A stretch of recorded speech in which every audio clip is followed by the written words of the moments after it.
অবৈধ অনুপ্রবেশকারীগুলোকে দেখুন, এরা অবৈধভাবে বাংলাদেশ থেকে আমাদের ভারতে ঢুকে বসবাস করছিল।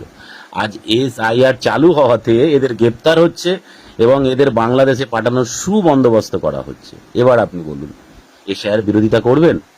SIR বিরোধিতা করে এইসব অনুপ্রবেশকারীদের আমাদের দেশে থাকার কি আপনি ব্যবস্থা করতে চান? নিশ্চয়ই না। দেখুন, ভারতবর্ষ ভারতবাসীদের জন্য, যারা ভারতবর্ষের স্থায়ী বাসিন্দা তারা ভারতবর্ষে থাকবে, কিন্তু অবৈধভাবে আমাদের দেশে ঢুকে কেন আমাদের দেশে থাকবে? তাই SIR বিরোধিতা না করে SIR কে সমর্থন করুন এবং এইসব অবৈধ বাংলাদেশি অনুপ্রবেশকারীগুলোকে তাদের দেশে ফেরত পাঠানোর সুবন্দোবস্ত করুন। SIR অবশ্যই দরকার, প্লিজ বিরোধিতা করবেন না।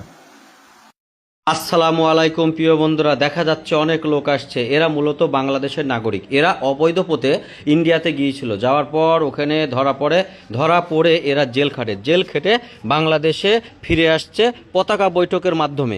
ইন্ডিয়ান BSF বাংলাদেশের BGB পতাকা বৈঠকের মাধ্যমে ওনাদের ফেরত নিল, আর 31 জন বাংলাদেশে রিসিভ করলো। এই যে গাড়িতে নিয়ে যাচ্ছে, এই গাড়ি এনাদের দর্শনা থানা থেকে হস্তান্তর করবে আত্মীয় স্বজন।